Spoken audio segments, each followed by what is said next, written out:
I believe we first met on Monte Oliveto retreat in 2009 in Italy, where Giovanni was giving great yoga classes every morning. And he dedicated himself to body work, to practicing and teaching body work.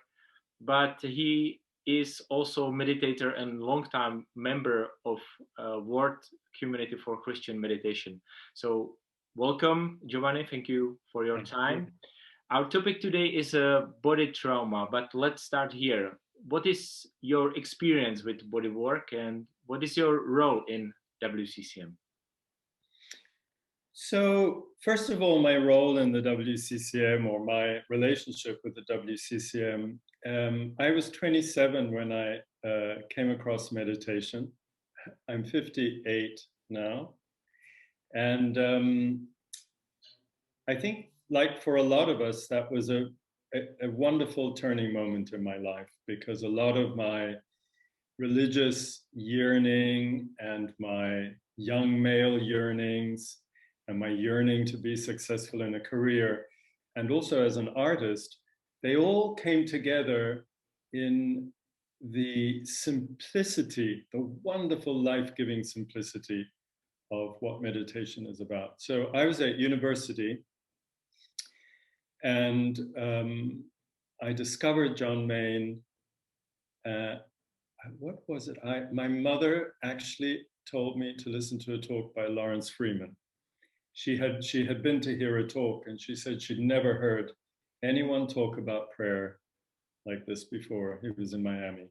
So I listened, and then I went on to listen to John Main, and I feel like I fell into a practice and an explanation and an understanding that made sense to me immediately in my heart. So there began a long relationship with the community and with Lawrence as a teacher and a friend, because it was a turning point in my career, and I decided that I would go into a period of long retreat in a monastery, and I thought, why not go there? Why not go to Montreal, where the priory was at the time? And so that's what I did. And it's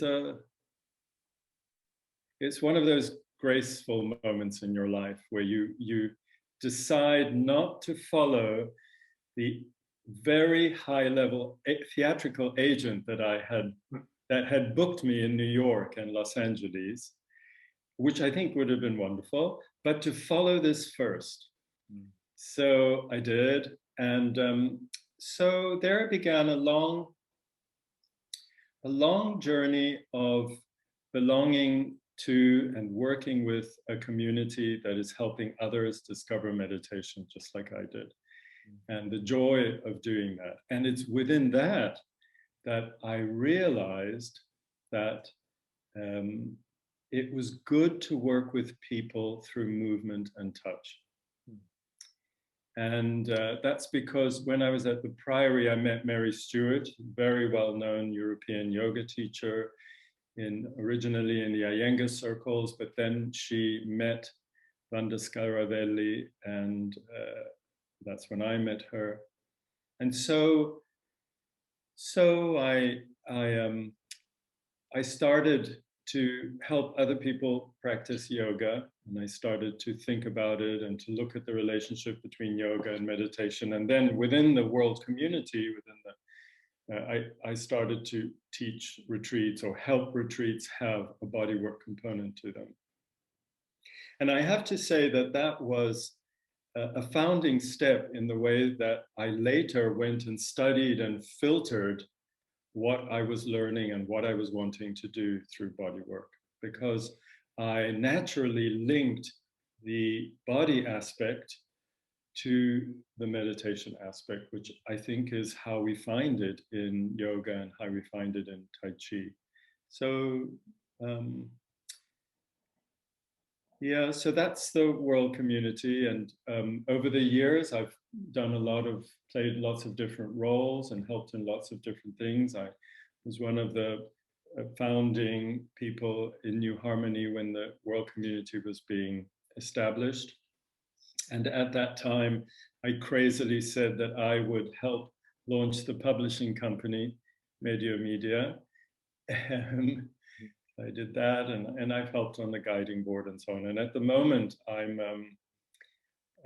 my partner and I have moved to France to help set up Bonneau, which is going to be both a retreat center and a place where community is experimented all around the rhythm of meditating together, more in solitude or more in community or more in running the retreat center. These different levels of silence are being worked out. It's a big, not very easy, but very simple project, very complex, very, very simple project that is challenging all of our practices in a wonderful way, actually.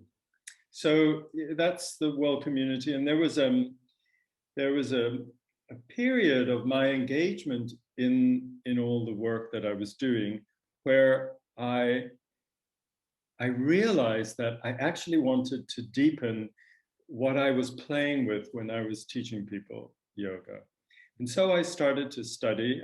I'd already been working, helping people in groups and privately for quite a long time. So I studied to become a Rolfer. Rolfing is a form of bodywork that was initiated by Ida Rolf, who was an American biochemist. And on the wonderful and very experimental premise at the time that we're not just a musculoskeletal mechanism that somehow stumbles along in gravity, but actually we are a tensegrity structure, which is held together within a container under hydrostatic forces and pressures. With hard elements, which we call bones, and different other forms of softness, which we call membrane and organ and muscle and so on, tendon. And at the time, that was considered very unscientific and not very, very frou-frou. But actually now tensegrity is a byword in the work of the study of human movement and human verticality and human function. And a lot of that has been pioneered, in fact, by the Rolf Institute, who's been doing all this work on fascia, especially the work of Robert Schleip. If you're interested, Google him. He's an incredible researcher on the nature of the fascial web of the body, but also of how the tensegrity structure works.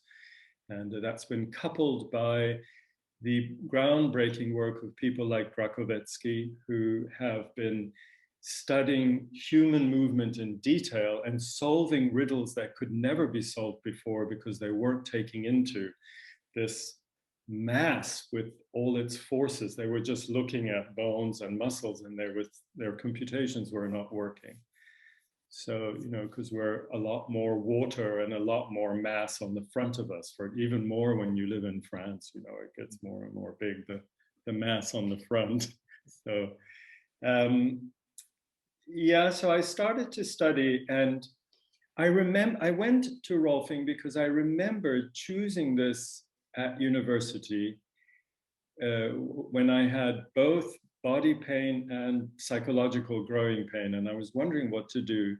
And I met some people who had been Rolfed, and I loved the way they talked about the whole nature of dealing with someone, not through only telling your psychological story, which is a beautiful thing, but also through touch and through guiding through touch, and then through observation and languaging of what was arising after the touching, how I felt, how I stood, how I moved.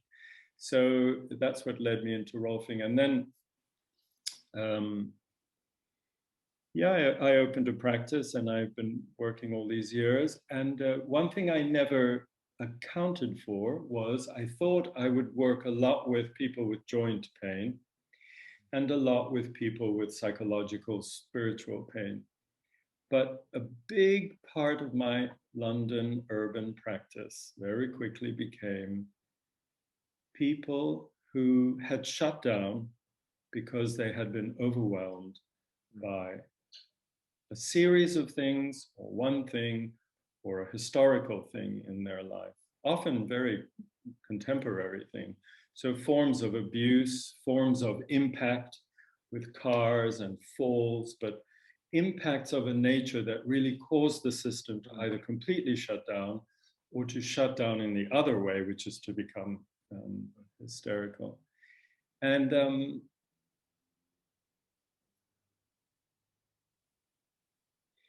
yeah, I think that's significant, and maybe we'll come to that. But it's significant because it took me even further into, also with my meditation practice, into understanding how deeply, organically, we are embedded in a world, and how unlike an object we are. That we are, all our elements are embedded in and with each other. They are nested within each other in the body. Even the head doesn't sit here. The head nests deep into the thoracic cage. And we nest in gravity, and we nest on a ground, and we nest in each other's regard. We're embedded. And so to, treat a shoulder pain as a mechanical thing, although you have to be a good mechanic, there is a biology there, and there is a reality to that joint, but there is a world around that joint which causes it to function well or not to function well, or to degrade over time. So I started to study the work of Hubert Goddard, who is a pioneer in how the human being keeps tone in the world, how it builds its posture, how it understands the world through the lens of this posture that moves in a world. So a real genius and a real pioneer in the world of perception and human orienting capacities in relation to what they're getting back or putting out.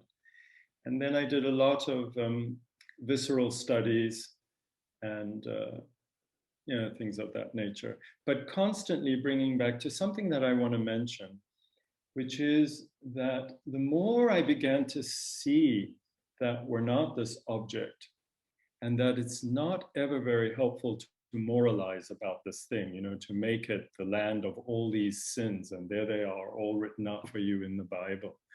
And then if you're just good and you don't do all these body sins, it's all going to be okay. The more I saw, working with people who were overwhelmed and their health was off, and it wasn't just about fixing a shoulder or also just about telling a story. It was about beginning to find a way to help this person evoke a new orientation for the whole person in gravity. And we can talk more about what I mean by orientation. But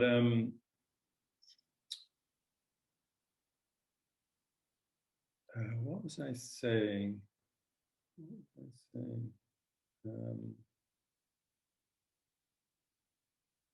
Yes, that the more you discover that we are an organism which is embedded in an organism, which is the world, and we're embedded in our mutual regard and our relationships and how we make meaning and how we establish contact.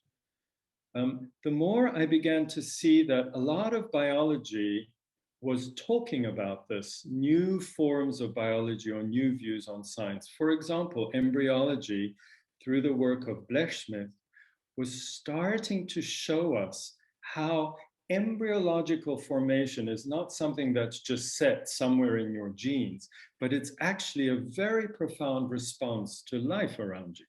That's how cells develop, and that's how the organism, the embryo, the embryology of the organism develops, and that it doesn't stop when you're born. It's like we are an embryological unfolding through life, and then we die.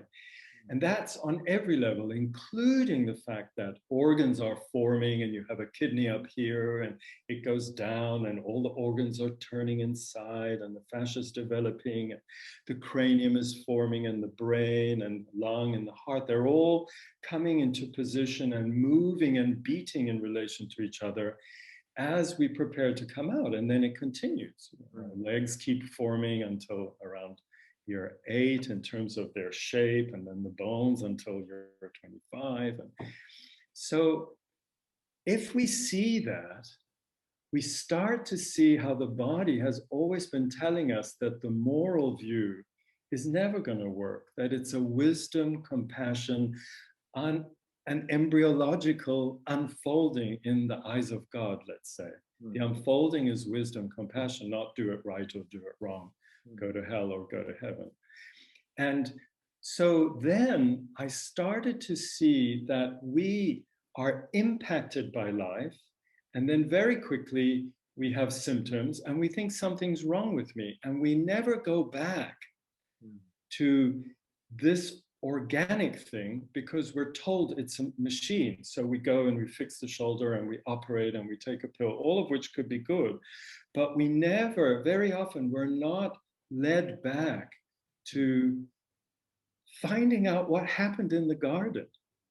What happened in the garden of the body? Not like I know what happened, but tracing where the river runs and where it was dammed or where the tree fell over, and beginning to allow the body, and it does it very quickly, to come towards healing.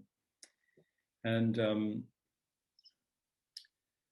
I think that's, you know, how we come to our theme, the relationship of trauma to the body, which has become a very, very popular theme these days.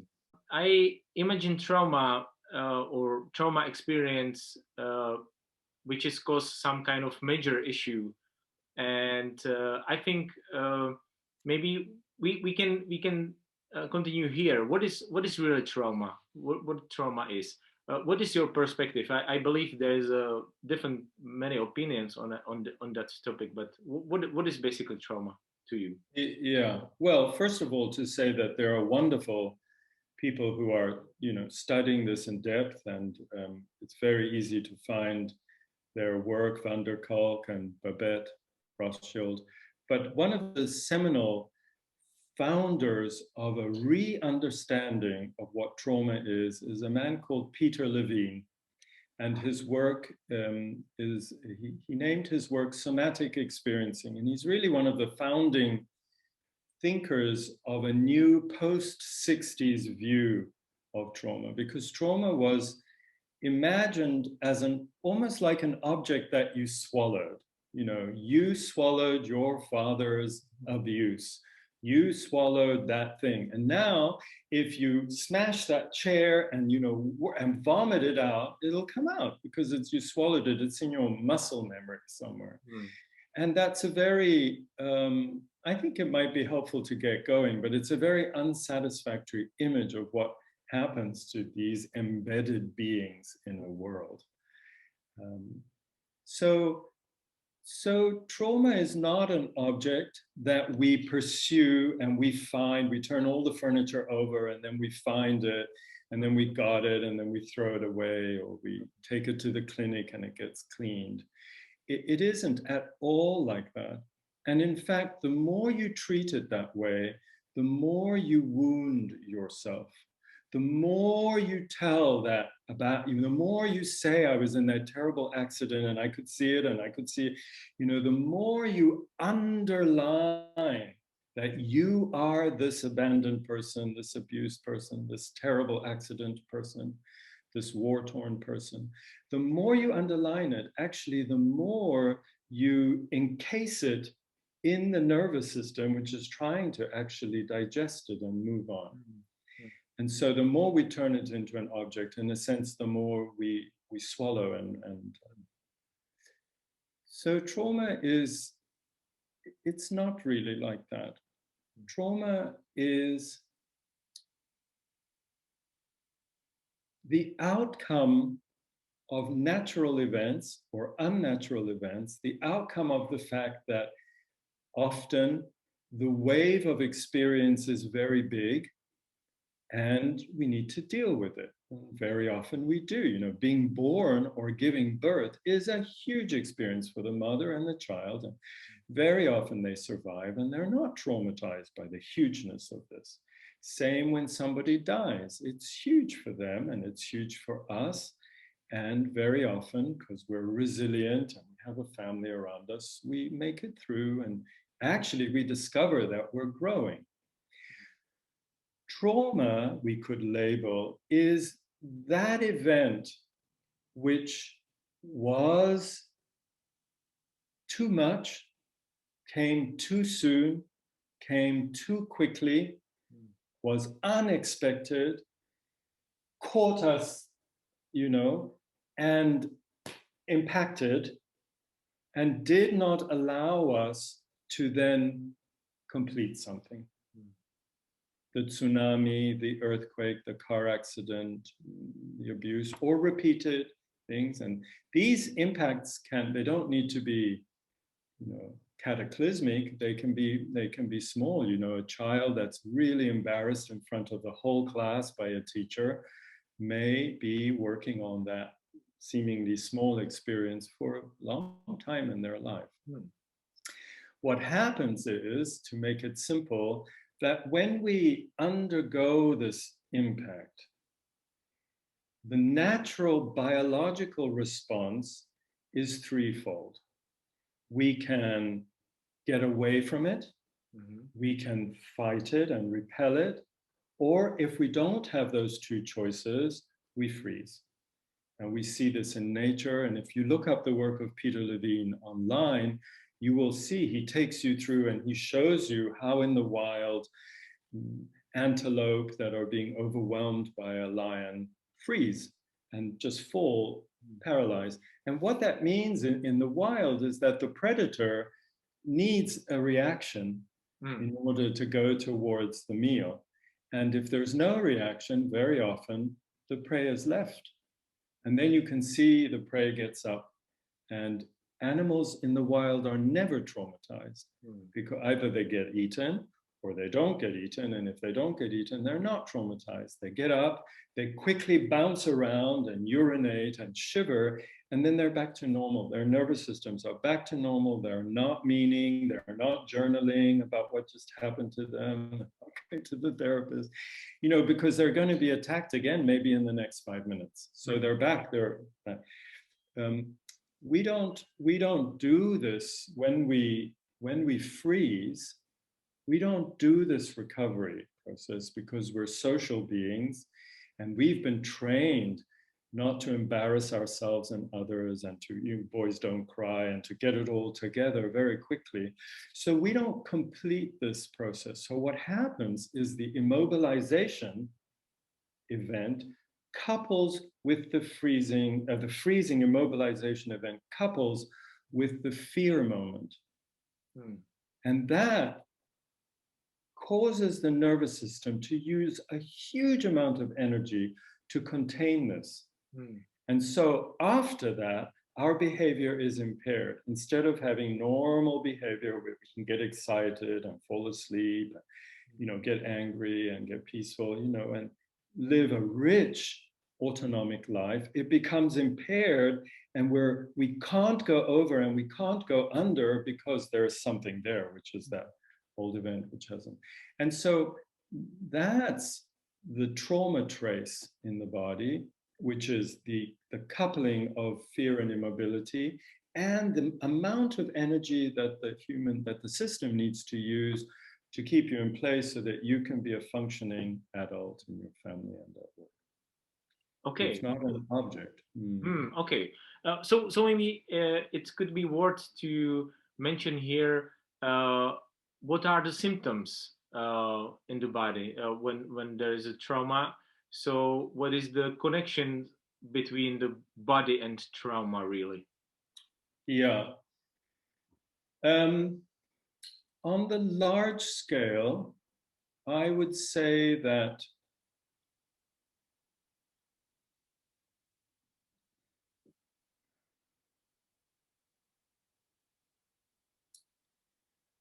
first of all, we should be able to regulate, to come back to normal relatively easily. So if something pisses us off or frightens us, And then we should be able to come back, relatively quickly to get on to the next task. So the capacity for self-regulation is a sign that the system is whole and ordinary goodness of life is going on. When an adult who is, high functioning, very loving, very beloved of their family or at work, starts to report that from time to time they have behavior that really surprises them and is embarrassing to them, we know that whatever it was trips a switch and causes the nervous system to go outside of its tightened range, and so funny behavior shows up.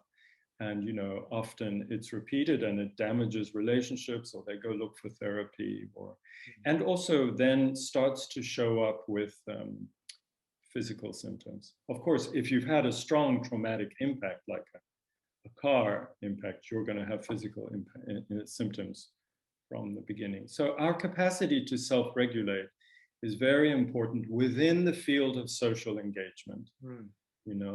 Now, the symptoms of not being able to self-regulate are many.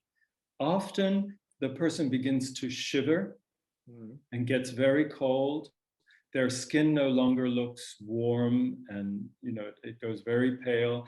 They start to have a tingly, vibratory feeling around the lips, around the nostrils, around the eyes, the fingertips. So in my practice, I could tell very quickly that this was starting to happen, and so I would back off.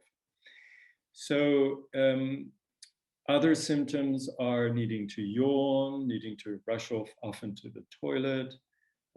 Symptoms where the body is suddenly has a bit of a volcanic thing going underground, and you're trying to be. Then more long-term negative symptoms are that we start to have bad digestion. We start to have very uncomfortable sensations in the chest, and we start to have, not good sleep. Then we have to see whether the trauma has bottomed a person out. So it has really, the abuse has really crashed them. And so systems that are bottomed out have a quality about them. Or if this traumatic thing has sent a person into hyperactivity, and they have another quality, and those are also symptoms that, and sometimes what is not being dealt with, and it starts to be labeled as bipolar or,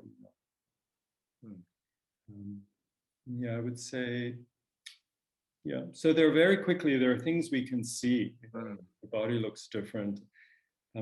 Speakers in public get that feeling of their throat goes dry, and then they relax because they're used to doing that, speaking in public. But that's like the beginning of something that starts to roll and you can't control. Those are the symptoms of resident, undigested overwhelm. Then there are symptoms of a person who's actually beginning to recover their missing gesture, the unfinished gesture. And these are very beautiful. They show up in therapeutic situations where you're working with the trauma very, very slowly and in a good way. You're not re-traumatizing the person. That person begins to recover the capacity to go through what happened in a biological, gestural way. It may be accompanied by narrative, but it doesn't need to be. Some of these things are pre-verbal. Okay, great. And okay, that leads us to question, how can we work with trauma? How do we involve the body in the healing process? I don't think it's not just about our minds. No, it's not in the mind. The mind that is tripping over these things is a symptom of something that has impacted the body. And I use the word impact properly on purpose, because our bodies are earthenware vessels that are the home of the spirit, who's telling us that we are beloved. these bodies sometimes to us seem very vulnerable and breakable and perishable, which they are, but at the same time, they are indomitable. And bodies can receive huge impacts, impacts to the heart, emotional impacts, huge losses, huge overwhelming gains, and also physical impacts. The body is capable of absorbing quite high impacts. This is what happens in a car. And the cranium, with all its many, many, many little bones, is made for that. All the bones move in relation to each other so that this impact can ricochet all the way through the body and that person might survive. So impact, but I forgot what the question was. Was how we do involve the body into the healing process? Yeah. So I would say there are 3 levels, and it doesn't matter where you start. I think the more you work with people, the more you realize where we, that person and I, should be starting. And those 3 ways of working need to take place in a context. And the context, the first step of the context is safety. So this is a complex thing because it's a word and it means lots of things to lots of people.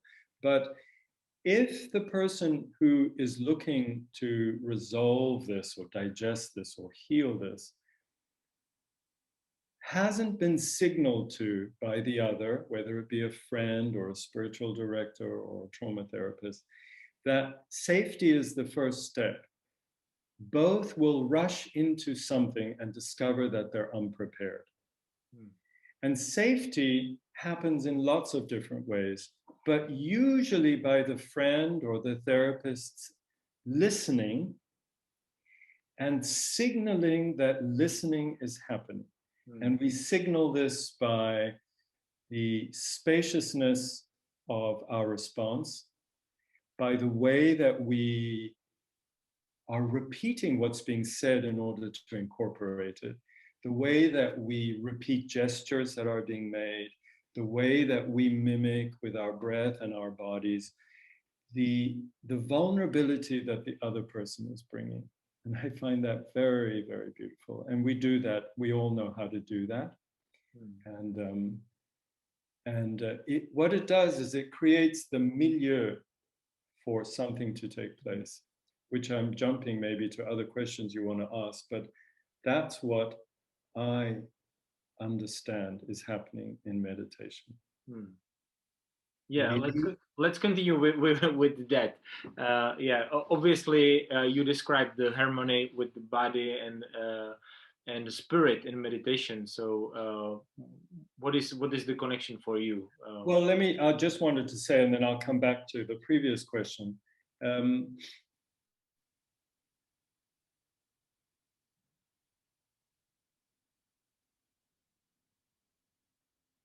So what I find, I'll say that again. Luke just came in. What I find foundational in John Main in his teaching on meditation is that he reminds us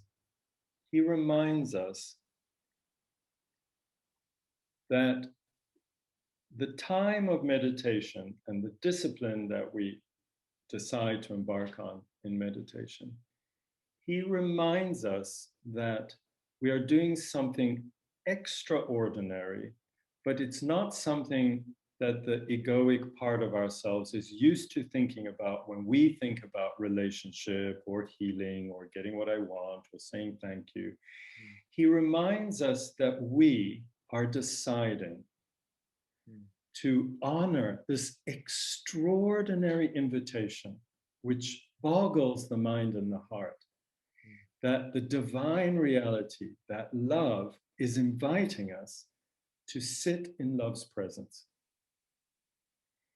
and to learn to sit more and more unprotectedly, more and more in attendance to the beloved and the beloved's regard. And of course, then he goes to show how absolute that invitation is. But when we talk about the body or healing, or we talk about asceticism in Christianity or Buddhism, I think that the key is there.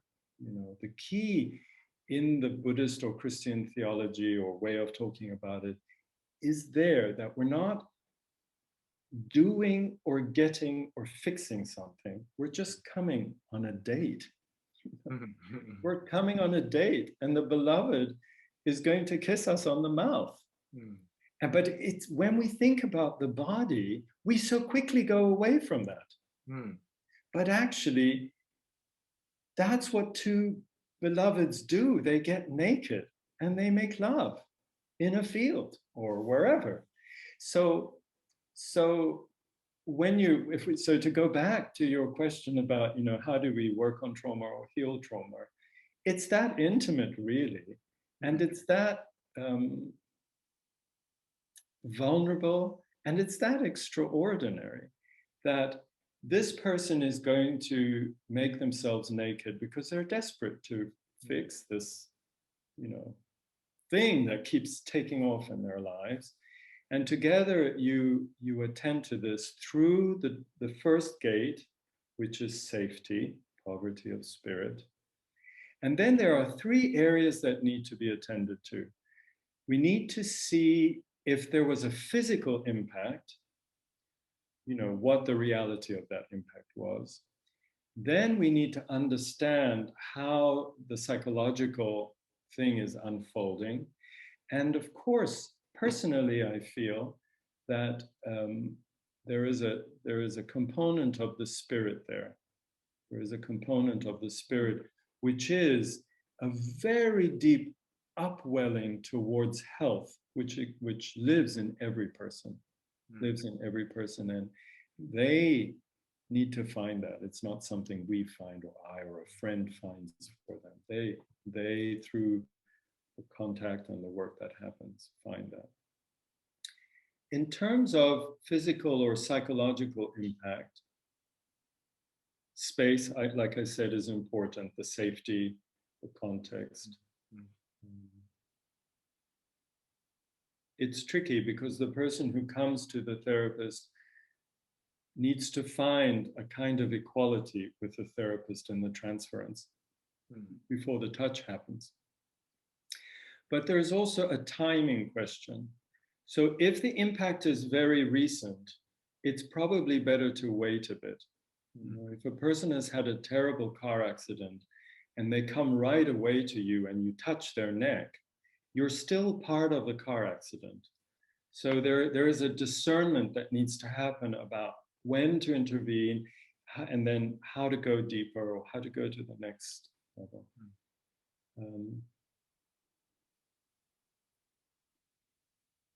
It's difficult with the spiritual component, but one thing I feel very strongly about is this, that although it's very important to be able to tell your story, and people who find that they behave weirdly because something gets tripped up, they find it hard to talk about it because it's shameful and embarrassing. But also people who have been abused very often tried to tell the story and they were told that they were not believed, which is a second very profound traumatizing. So of course it's very important to find the way to begin to speak through word and gesture, even when it's a preverbal thing. But what happens is the error happens when the telling continues too long. Because the telling of the story is very important and foundational, but it's not the essence. The missing gesture is the essence. That moment where the gesture wasn't completed, you couldn't say, stop, I don't want that, or, oh my God, there's a car coming. So we can't talk our way into that because it is actually a gesture. So I feel that movement work, which has been very ignored in medical science in a way, apart from repetitive reconstruction of muscle work by physiotherapists, but movement work, which helps people recover orientation. This is, it's meta-psychological because it is a pure gesture. So it transcends the narrative.